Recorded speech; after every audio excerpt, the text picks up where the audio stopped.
Vamos abrir a palavra de Deus no livro do profeta Malaquias. Lá no capítulo 2, versículo 17. Acompanhe a leitura da palavra de Deus, que eu farei até o versículo 5 do capítulo 3. Malaquias, capítulo 2, 17, até o versículo 5 do capítulo 3. Assim diz a palavra do nosso Deus. Vocês estão cansando o Senhor com as suas palavras e ainda perguntam, em que nós o cansamos? Nisso de dizerem, aqueles que fazem o mal e passam por bons aos olhos do Senhor, e é desses que ele se agrada. Ou, onde está o Deus da justiça? Eis que eu envio o meu mensageiro, que preparará o caminho diante de mim. De repente, o Senhor, a quem vocês buscam, virá ao seu templo, e o mensageiro da aliança, a quem vocês desejam, eis que ele vem, diz o Senhor dos exércitos. Mas quem poderá suportar o dia da sua vinda? E quem poderá subsistir quando ele aparecer? Porque ele é como o fogo do ourives e como o sabão dos lavandeiros. Ele se assentará como derretedor e purificador de prata.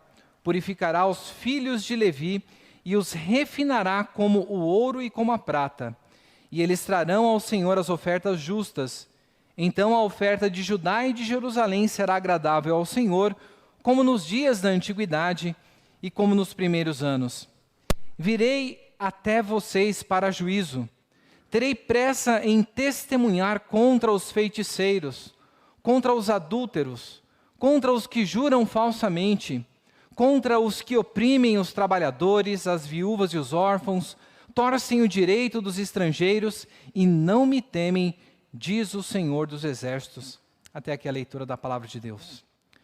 Senhor nosso Deus, a tua palavra é viva e eficaz, Senhor.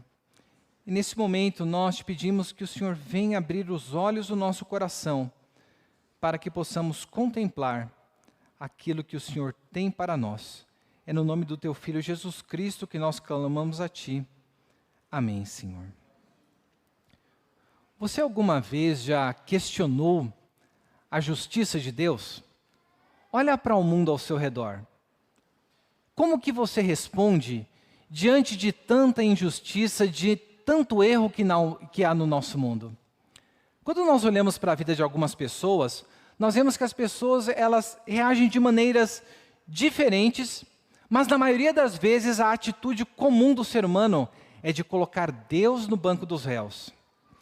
Há um tempo atrás eu estava lendo a biografia do Steve Jobs, um empreendedor, uma pessoa muito criativa.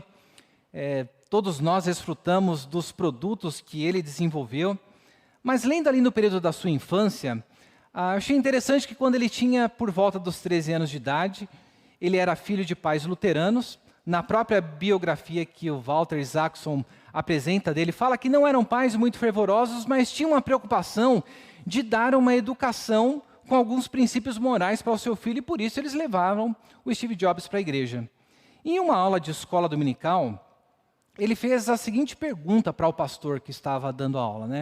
Ele falou, pastor, se eu levantar o meu dedo, Deus saberá, antes de eu levantar ele, que eu levantaria? O pastor responde, sim, Deus ele é onisciente, Deus sabe de todas as coisas, ele saberia disso. E o Steve Jobs tinha visto uma revista de 1968, a revista Life, se você buscar na internet você vai encontrar depois, e nessa capa tem duas crianças famintas, e o título da notícia era The Starving Children of Biafra's War. Então, as crianças famintas da guerra de Biafra.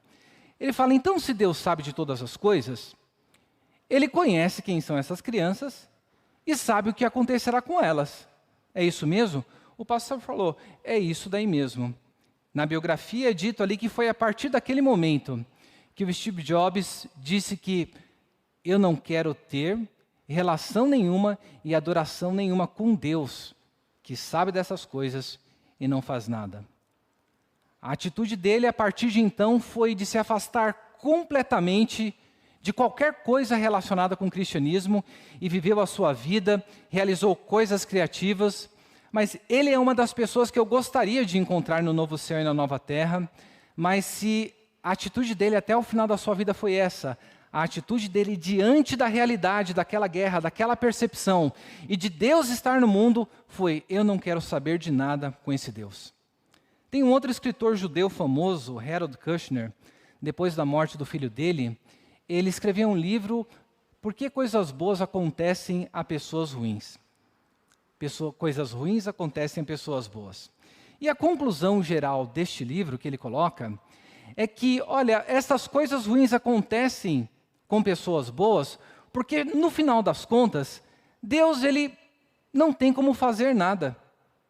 Deus ele não tem como agir, porque ele não tem o conhecimento de todas as coisas do futuro. E nós, no período bem lá atrás, quando aconteceu aquele tsunami, nós vemos não apenas um ateu, não apenas um judeu, mas percebemos diversos cristãos e até mesmo pastores questionando a justiça de Deus diante de tantas pessoas inocentes, segundo eles, que morreram. E o jeito que eles encontraram para resolver isso daí foi: olha, para essas coisas acontecerem com essa pessoa, a única resposta plausível para isso, para nós justificarmos Deus, é que Deus não conhece o futuro, e aí toda uma visão teológica sobre o teísmo aberto, aquela visão de que Deus chama as pessoas para colaborarem com Ele no desenvolvimento da história da redenção, sem o conhecimento do futuro, foi ali desenvolvida. Veja, o que todas essas pessoas compartilham, têm em comum, é o desejo que nós muitas vezes temos de colocar Deus no banco dos réus, de apontar o dedo no rosto de Deus, falando antropomorficamente, é claro. E nós vemos que o texto que nós temos diante de nós veremos que o povo de Israel estava fazendo uma coisa desse tipo, diante dos questionamentos. E ao lermos esse texto, nós veremos o grande perigo que nós corremos diante da resposta que nós colocamos para essas situações. Como que nós respondemos a essa injustiça? Como que nós olhamos para Deus diante disso? Deus não é indiferente para a maneira como nós lidamos com essa realidade.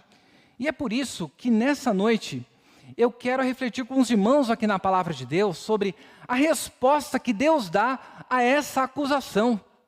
A acusação do seu povo, a acusação das pessoas que questionam a justiça de Deus, ao ponto de dizer: onde é que está o Deus da justiça diante de todas essas coisas que estão acontecendo?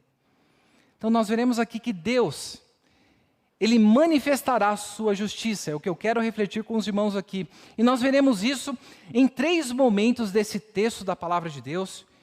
E o primeiro deles, que nós precisamos refletir, é que sabendo que Deus ele manifestará a sua justiça para os povos e para o seu povo, nós precisamos cuidar, nós como povo de Deus, para não desprezarmos a justiça de Deus.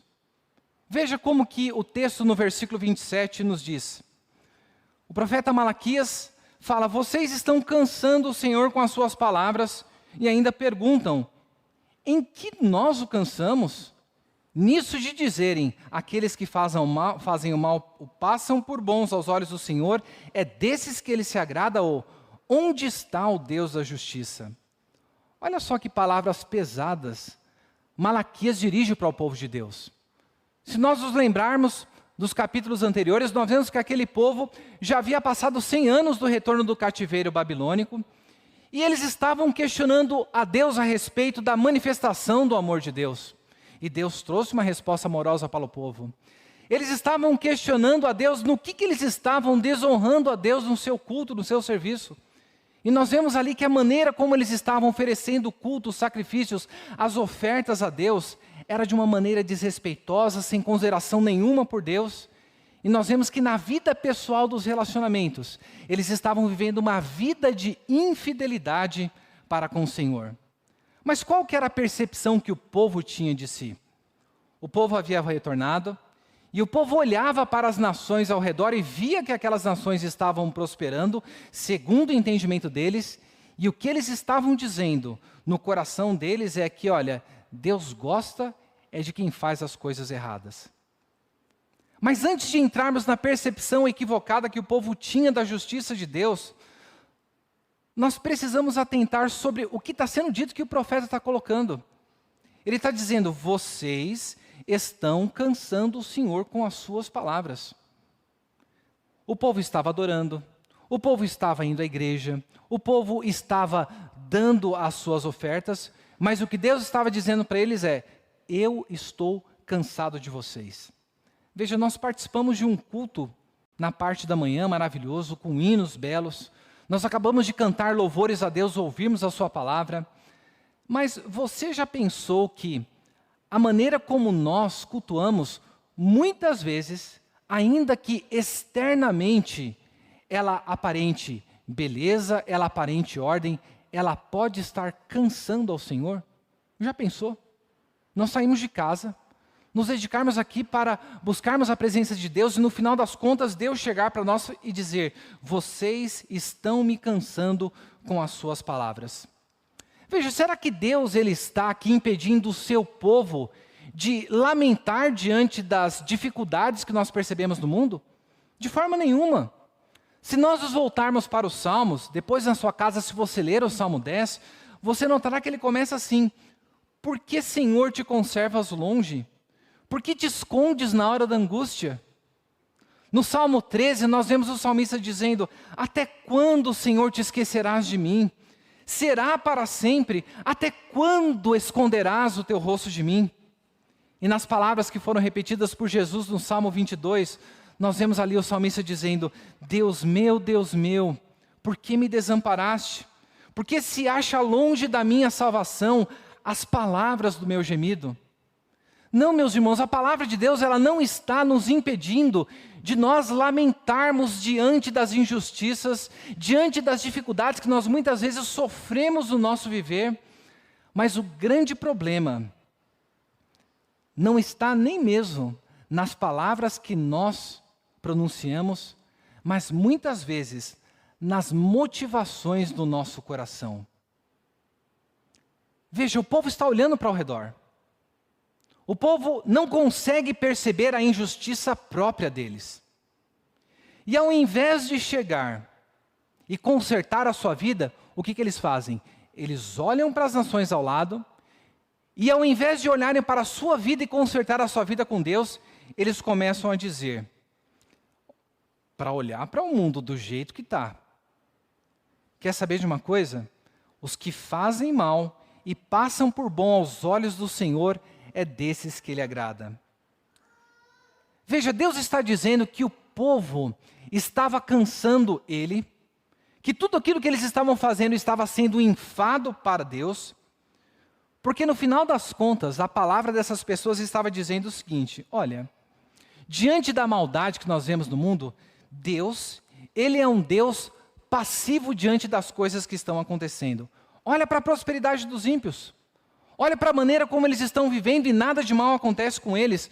Isso só pode acontecer porque no final das contas, Deus é passivo, Deus é indiferente para como as pessoas vivem. Mas o pior ainda, veja, eles dizem que no final das contas é aos que fazem mal e passam por bons, é desses que o Senhor gosta. Além de dizer que Deus era passivo, sabe o que eles estavam dizendo? Ele estava dizendo que Deus era um Deus imoral nos seus juízos. Porque uma pessoa que aprova aquele que faz o mal e não o bem, o seu senso de justiça está pervertido. Então Deus não era apenas passivo de acordo com a palavra daquelas pessoas, mas esse Deus também ele era um Deus imoral. E no final das contas, parecido com a percepção lá do Steve Jobs, esse Deus era um Deus omisso, porque ele olhava para tudo isso e não fazia nada. Será que nós, muitas vezes, na nossa vida cristã, não temos esse tipo de pensamento? Nós olhamos para tudo ao nosso redor e nós começamos a dizer, onde é que está Deus? Não olhamos para a nossa vida e vemos, Deus não está fazendo justiça no mundo. Se eu fosse Deus, eu pesaria a mão sobre aquela nação. Se eu fosse Deus, eu faria isso, eu faria aquilo outro. E ao dizermos isso, é como se estivéssemos repetindo as palavras que Malaquias coloca aqui no final do versículo 17. onde está o Deus da justiça? Veja, esta pergunta é completamente diferente do clamor que nós encontramos no salmista, no Salmo 10, no Salmo 13, no Salmo 22. Porque o jeito que essas pessoas estavam falando é como se dissessem: onde é que está o Deus da justiça? Cadê o chefe dessa casa aqui? A coisa está bagunçada sim, porque ele só deve gostar daquelas pessoas que fazem o mal. E o que eles estavam dizendo? Quer saber de uma coisa? Não vale a pena ser crente, não vale a pena servir Deus, porque no final das contas, a gente faz as coisas tudo certinho, mas não tem vantagem nenhuma para a gente. Quantas vezes nós olhamos para as pessoas que não servem a Deus e notamos, a pessoa é corrupta, a pessoa ela não quer saber de Deus, a pessoa vive uma vida bagunçada, e como que nós dizemos? Olha, não está valendo a pena viver a Deus, porque eu venho à igreja, eu sirvo ao Senhor, eu dou dízimo, eu ajudo as pessoas, mas não tem vantagem nenhuma para mim. O grande perigo, quando nós deixamos a lamentação verdadeira de lado, e começamos a questionar a justiça de Deus, é que Deus, Ele olha para nós e nos diz: vocês estão me cansando com as suas palavras. A razão pela qual nós fazemos isso, e pela qual o povo de Israel fazia isso, é porque é mais fácil nós questionarmos o nosso Deus do que abandonarmos os nossos pecados. Deus já havia dito para aquelas pessoas: vocês estão me oferecendo o pior de vocês. Vocês não estão me honrando. Vocês estão sendo infiéis com a aliança que vocês fizeram com a mulher da juventude de vocês. Aliança essa que eu testemunhei. Vocês estão divorciando sem razão alguma no meio de vocês. A vida de vocês está me desonrando. O meu nome não está recebendo a glória que é devido. Então, neste versículo 17, diante da manifestação da justiça de Deus, nós precisamos atentar, meus irmãos, que Deus ele não é indiferente para com a maneira que nós respondemos para a sua justiça. Deus não é indiferente para aquilo que nós pensamos a respeito dele. Quando você olha para as coisas erradas, para as injustiças que estão perto de você, como que você tem lidado com isso? Porque nós precisamos cuidar que se nós desejamos viver uma vida na qual o nosso culto seja agradável a Deus, é necessário que nós sondemos o nosso coração, porque é fácil cantar bonito, é fácil falar, é fácil se relacionar com as pessoas, é fácil nós chegarmos aqui na frente e cantarmos louvores belos a Deus, mas no fundo, no nosso coração, quando nós saímos daqui, ou nos assentamos no nosso banco e começamos a nossa vida do trabalho, na segunda-feira nós colocamos e falamos: Deus não está nem aí, Deus ele não está nem aí para o que está acontecendo na minha vida. Deus, no final das contas, ele não é justo. Olha só a vida do outro que prospera e eu não. Veja, Asaf, lá no Salmo 73, nós vemos que ele diz que os pés dele quase que resvalaram. Que ele, diante da contemplação da vida dos ímpios, se ele tivesse cogitado aquilo no coração dele, ele teria pecado contra o Senhor. Quantas vezes nós, meus irmãos, olhamos para o mundo ao nosso redor e clamamos pela justiça de Deus, mas no final das contas, o que nós estamos desejando não é a justiça de Deus, mas é apenas de colocar Deus no banco dos réus. Você deseja que o seu culto seja agradável a Deus? Você está ciente da manifestação da justiça de Deus, da resposta que Deus está dando para o seu povo? Então a primeira coisa que a palavra de Deus ela nos convida aqui nessa noite é a nós não desprezarmos a justiça do nosso Deus. Nós ouvimos no domingo passado na epístola de Pedro, falando que Deus, o nosso Pai, Ele também é um juiz que julga sem acepção de pessoas, é um Deus que julga cada um de conformidade com as suas obras. E sabe como que Deus responde a este povo que Ele coloca no banco dos réus? a resposta que Deus dá, nós veremos aqui que na resposta dele, a graça de Deus está presente, e nós vemos também que com essa graça, a justiça está presente. Nós vemos o Deus que é o nosso Pai, mas vemos também um Deus que é um santo juiz. E depois de constatar essa situação com o povo, ele vem aqui dar a sua resposta, e a resposta que Deus dá, ele diz o seguinte: eu vou mandar o meu mensageiro para vocês, e eu manifestarei a minha justiça no meio de vocês. Então, se em primeiro lugar, diante da realidade da manifestação da justiça de Deus, nós precisamos cuidar para nós não desprezarmos o Deus da justiça. Em segundo lugar, que nós veremos aqui, a partir do versículo 1 do capítulo 3, nós precisamos cuidar para não desprezarmos o mensageiro do Senhor. Versículo 1, eis que envio o meu mensageiro que preparará o caminho diante de mim. De repente o Senhor a quem vocês buscam virá ao seu templo, e o mensageiro da aliança a quem vocês desejam, eis que ele vem, diz o Senhor dos exércitos.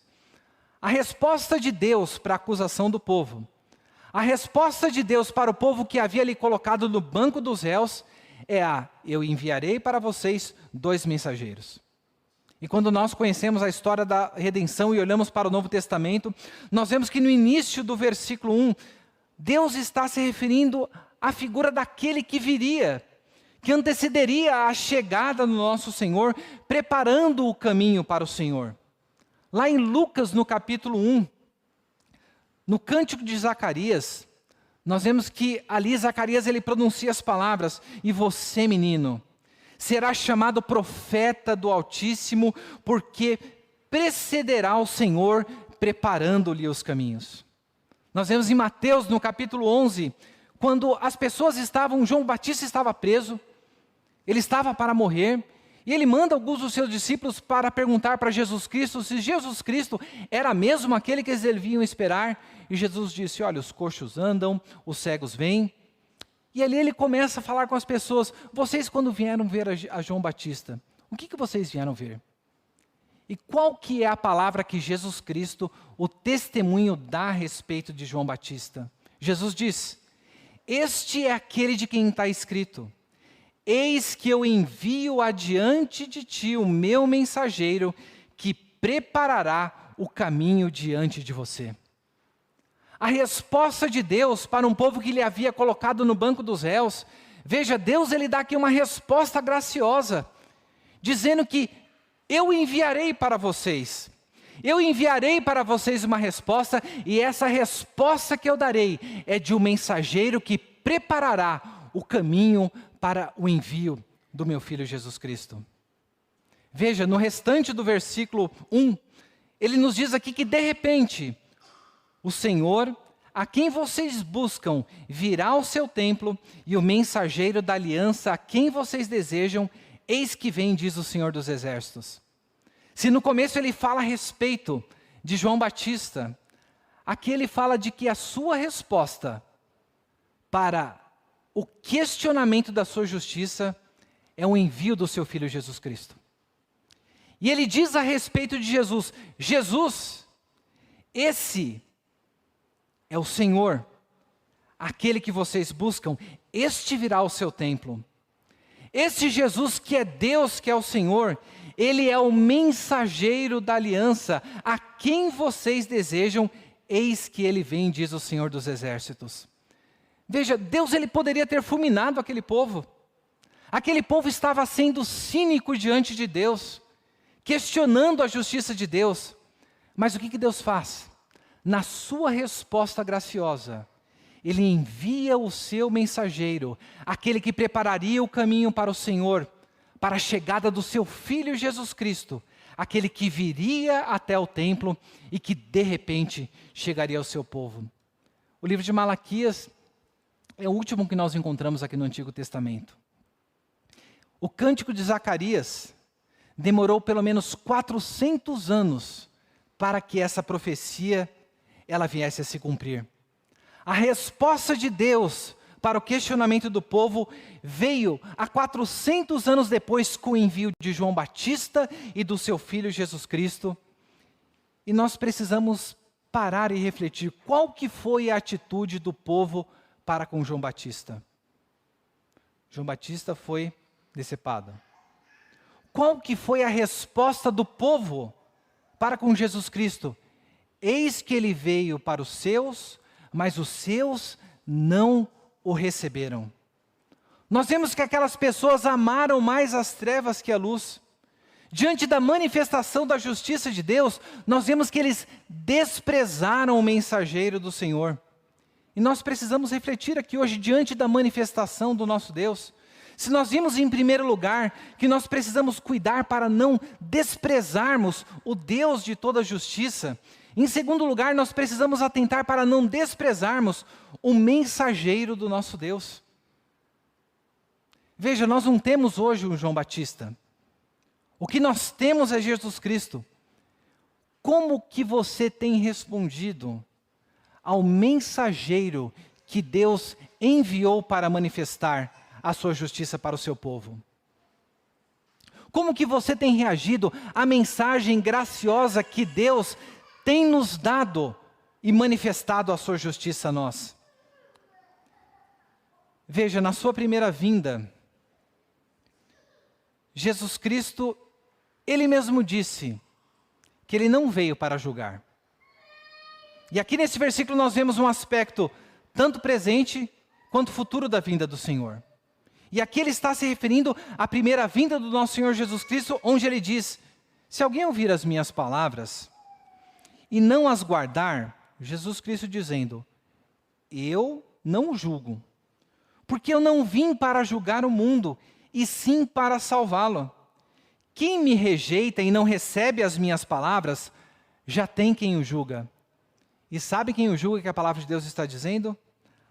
A própria palavra que falei, essa julgará no último dia. Como que nós temos respondido à palavra que Jesus Cristo nos tem dado? Eu creio que nós menosprezamos o mensageiro de Deus de duas maneiras distintas. Eu creio que, de um lado, nós muitas vezes tentamos mascarar a feiura da nossa vida. Como que o povo de Israel estava mascarando toda aquela feiura de adultério, de traição, de oferta impura para Deus, de um sacerdócio completamente corrompido. Eles estavam o quê? Fingindo que estava tudo bem para com eles, ao ponto de olhar para as nações ao lado e se voltar para Deus e dizer, onde está o Deus da justiça?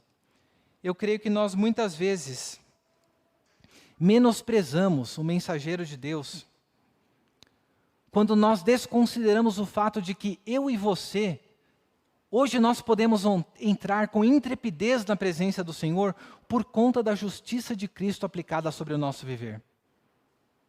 Não por conta de algo que nós fingimos. O pastor hoje de manhã falou a respeito do amor não fingido e falou a respeito do uso de máscaras. Mas há um tipo de máscara que muitas vezes nós utilizamos que esconde a realidade de quem nós somos, porque nós pensamos que através do uso dessas máscaras nós podemos fazer com que Deus ele seja favorável para conosco. Ao fazermos isso, estamos contando com a nossa justiça própria e não com a justiça de Cristo, e assim menosprezamos o mensageiro de Deus. Mas a outra maneira que nós menosprezamos o mensageiro de Deus é quando nós tentamos ser aceitos diante do Senhor por conta das coisas que eu faço. Por conta do nosso desempenho. Se de um lado o nosso problema é o problema do fingimento, do outro nós temos o menosprezo por meio do desempenho. É quando nós olhamos para as pessoas do mundo e falamos, olha, elas merecem o juízo de Deus porque elas não vêm à igreja, elas não dão um dízimo, elas não são bons esposos ou bons pais. Quantas vezes nós não lidamos o nosso relacionamento com Deus apontando as coisas que nós fazemos e que os outros deixam de fazer? Quando fazemos isso, nós estamos achando que a nossa aceitação diante do nosso Deus se dá por meio do nosso desempenho. E ao fazermos isso, menosprezamos a justiça de Cristo que é colocada sobre a nossa vida. Quando nós aceitamos e recebemos a mensagem deste mensageiro. Essa resposta graciosa de Deus para a acusação que muitas vezes nós direcionamos para Deus, dizendo que Ele é injusto. Nós estamos menosprezando aquilo que foi realizado na obra do Calvário e a justiça de Cristo que foi colocado sobre o nosso viver. Mas eu creio que, ao olharmos para o que Jesus Cristo diz, que Ele não veio para julgar, mas o que julga são as suas palavras. Eu creio que nós desprezamos também o mensageiro, quando nós não damos ouvido à sua palavra que é pregada, à sua palavra que ela é ensinada e à sua palavra que é lida para nós. Sabe por que muitas vezes nós questionamos a Deus? Porque nós não conhecemos quem Deus é. E nós não conhecemos quem Deus é, porque nós não lemos a sua palavra, não meditamos na sua palavra, não aproveitamos o tempo que Ele nos dá de ensino dentro da sua casa. Mas Deus, Ele nos diz que a sua resposta para esta pergunta cínica de onde está o Deus da justiça, Deus, Ele responde. Ele diz que Ele manifestará a sua justiça através do envio do seu Filho, do seu mensageiro, que nos foi dado a nós. Mas ao olharmos para o resto do texto, nós sabemos que ainda há uma segunda vinda que nós aguardamos de Jesus Cristo. E se na sua primeira vinda Jesus Cristo não veio para julgar, mas para salvar, eu e você, diante da realidade, da manifestação da justiça de Deus, nós precisamos também, em terceiro e último lugar, precisamos cuidar para nós não desprezarmos o juízo vindouro de Deus. O versículo 2, ele nos diz, mas quem poderá suportar o dia da sua vinda? Se referindo ao dia da vinda, do dia final. E quem poderá subsistir quando ele aparecer?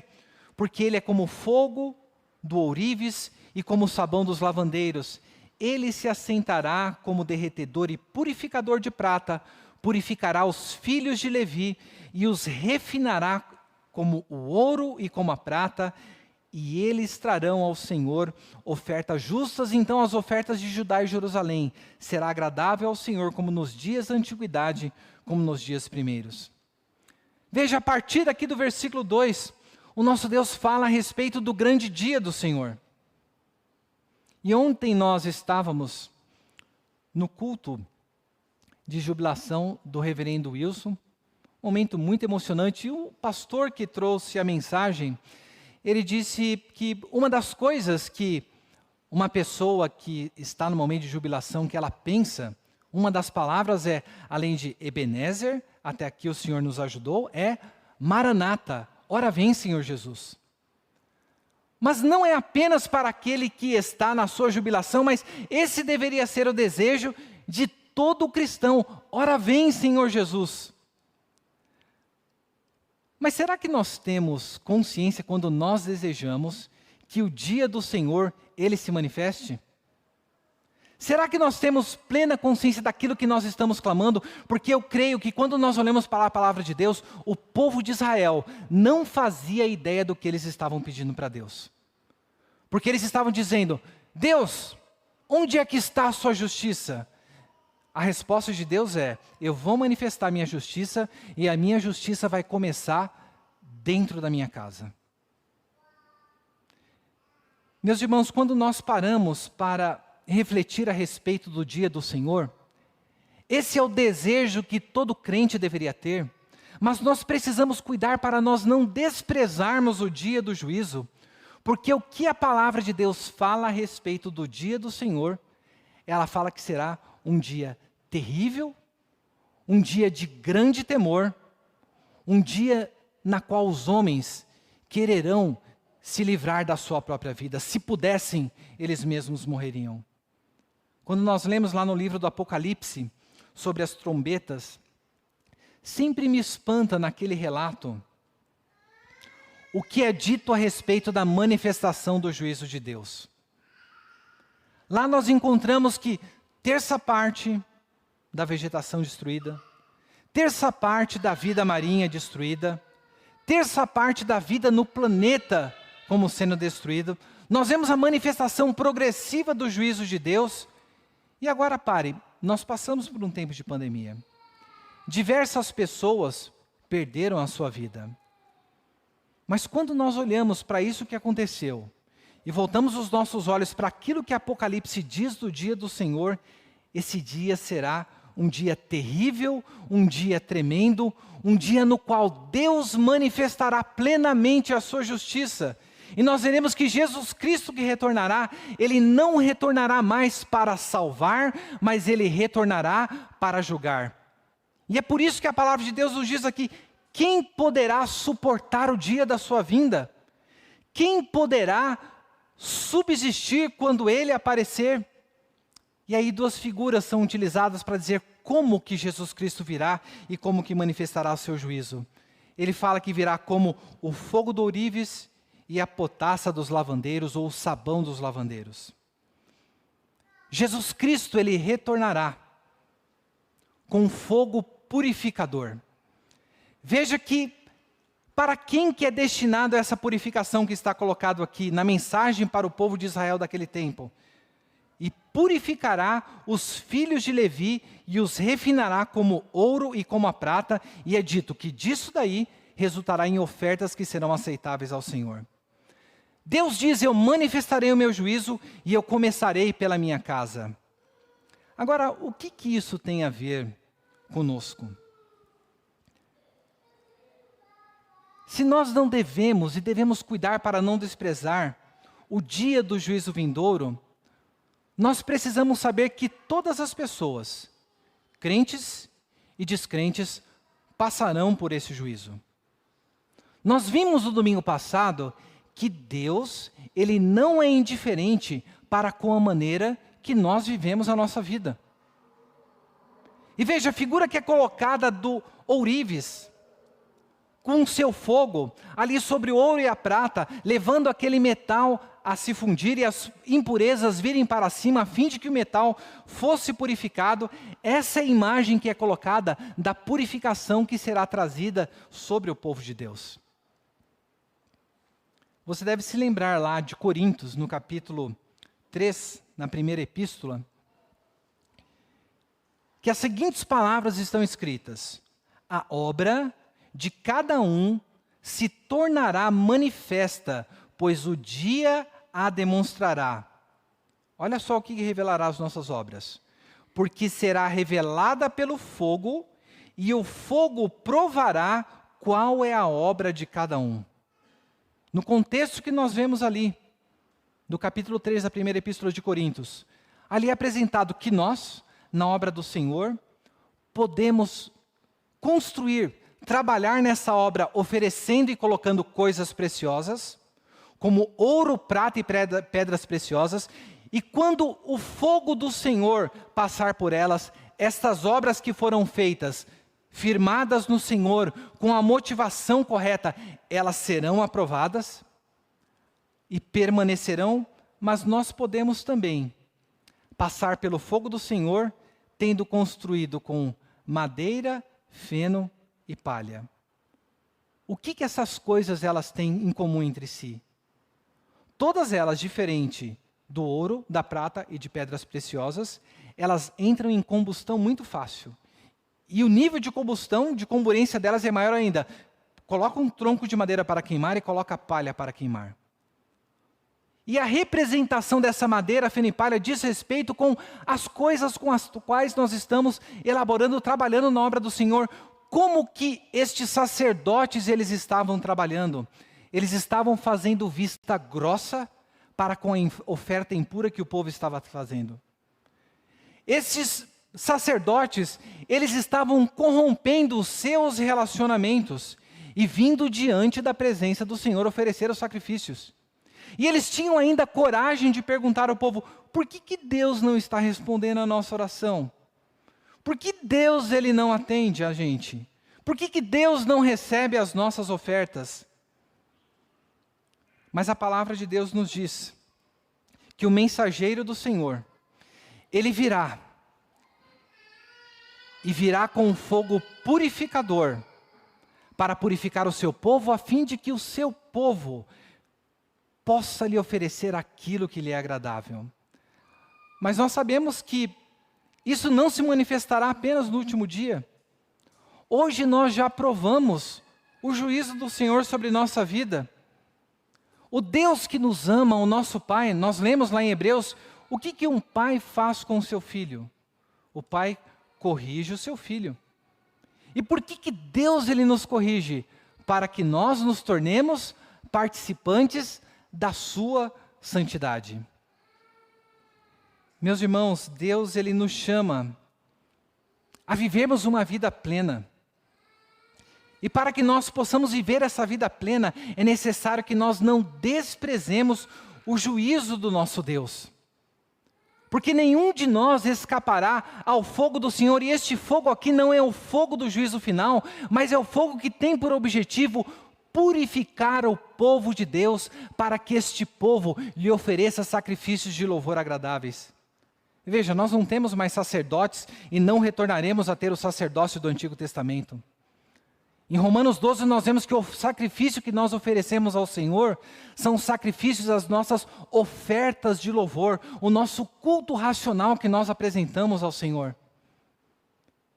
E isto é aceitável a Deus, porque Jesus Cristo recebeu o juízo de Deus que nós merecíamos receber na cruz do Calvário.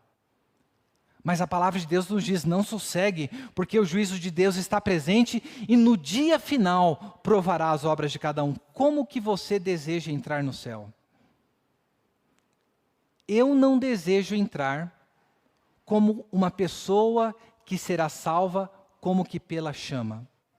Eu não desejo entrar no céu chamuscado pelo juízo do fogo purificador do nosso Deus. Porque Deus ele tem um objetivo para com a nossa vida, nos tornar semelhantes ao seu Filho Jesus Cristo.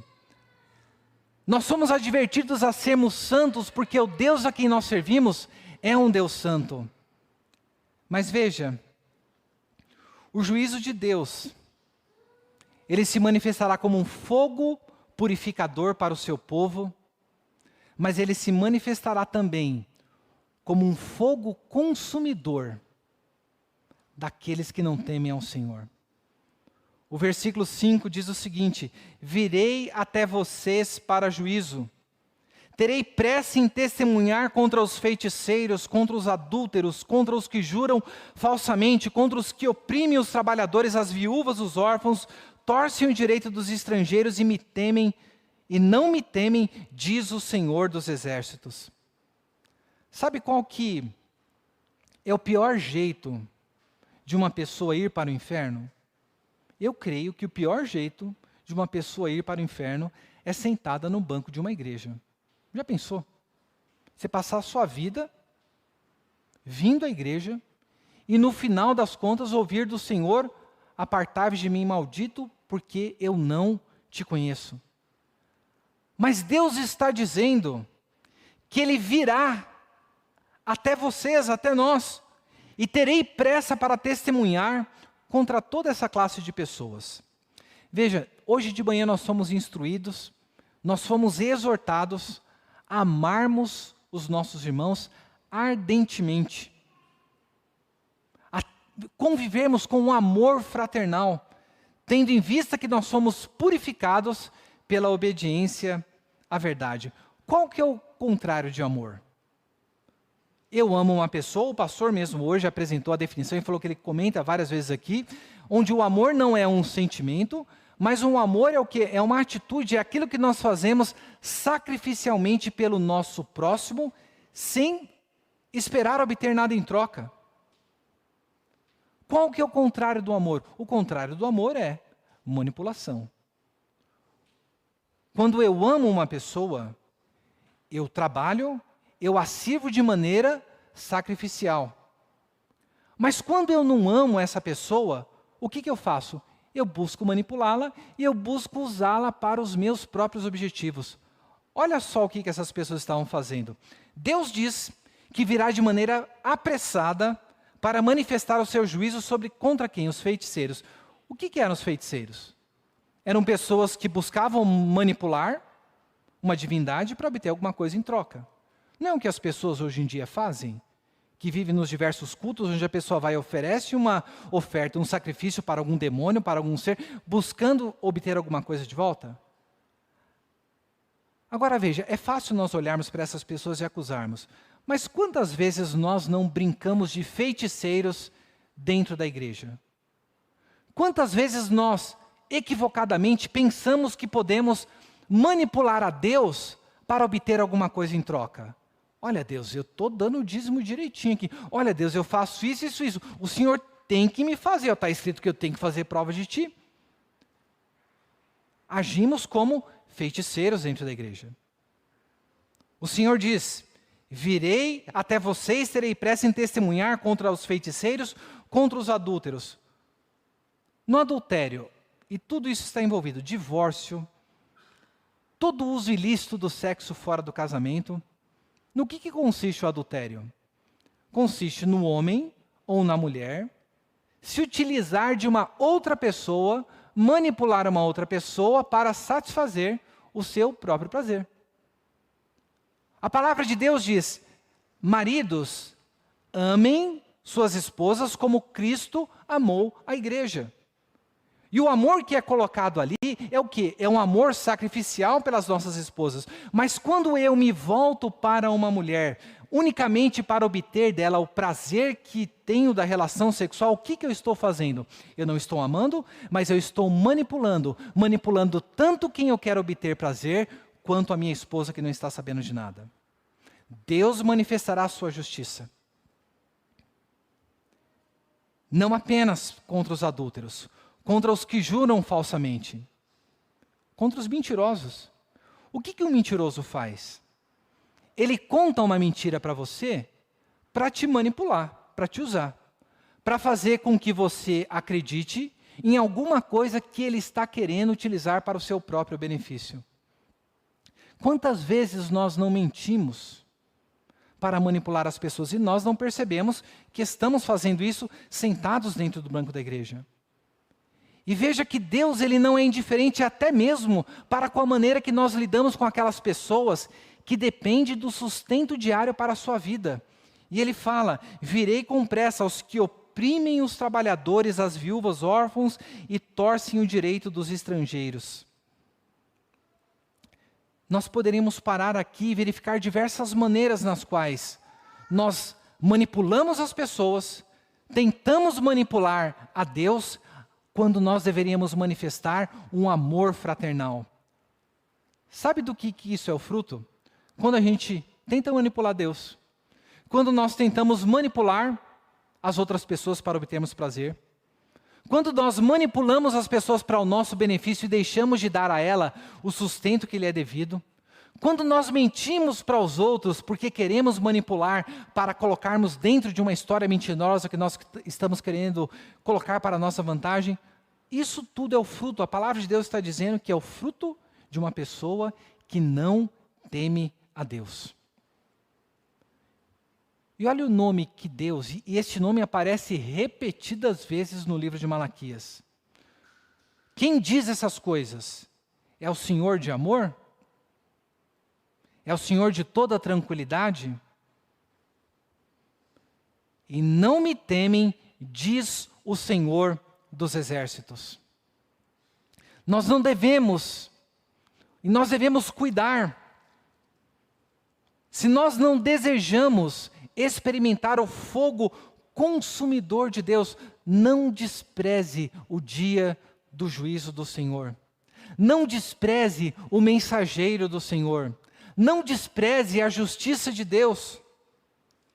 E o que nós podemos fazer então, confiando em Cristo Jesus? Se Deus manifestará a sua justiça, nós sabemos que hoje nós somos aceitos por Deus, por conta daquilo que Cristo fez por nós. Agradeça a Deus por você ser uma pessoa justificada.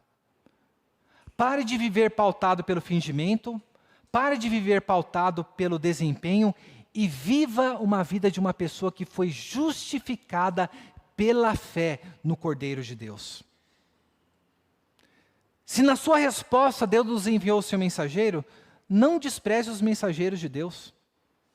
Não despreze a palavra de Cristo Jesus que tem sido colocada para você. Valorize, aproprie-se dela, conheça aquilo que ela fala a respeito de Deus e fala a respeito de cada um de nós.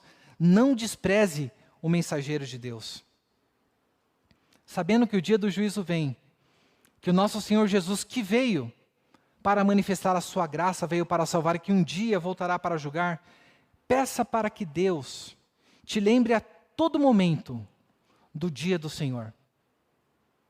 Mas não apenas peça para Deus, viva a partir de hoje com a consciência de que o Senhor voltará a qualquer momento. Porque quando nós vivemos assim, lembra lá de Hebreus? Não deixe de congregar, como é costume de alguns, quanto mais vedes que o dia se aproxima. Quando nós vivemos com a consciência da iminência da volta de Cristo, a nossa vida cristã é pautada por tudo aquilo que agrada a Deus. E sabendo que o nosso Senhor, Jesus Cristo, manifestará não apenas como fogo purificador, mas como fogo consumidor, saiba que no mundo, e até mesmo dentro da igreja, está cheio de pessoas que ainda não conhecem o amor de Deus. Está cheio de pessoas que estão vivendo uma vida de manipulação, tentando manipular a Deus e tentando manipular as pessoas para obter um benefício próprio. Diante dessa realidade, eu e você somos convidados a, primeiramente, examinarmos se nós não somos uma dessas pessoas, mas se não somos, a aproveitarmos a oportunidade para compartilharmos o evangelho do amor de Cristo Jesus, sabendo que quando uma pessoa é alcançada pela semente da palavra de Deus, como nós vimos hoje de manhã, esta palavra é viva e permanente e ela é transformadora. E por meio da obediência à verdade, o nosso Deus nos enche de poder para amarmos o nosso próximo como fomos amados pelo nosso Senhor. Então, diante da realidade, da injustiça existente no mundo, que nós venhamos clamar ao nosso Deus para que Ele venha abrir os nossos olhos, a fim de que na nossa vida nós não venhamos desprezar o Deus de toda justiça, nós não venhamos desprezar o mensageiro de Deus e não venhamos desprezar o dia do juízo do nosso Senhor.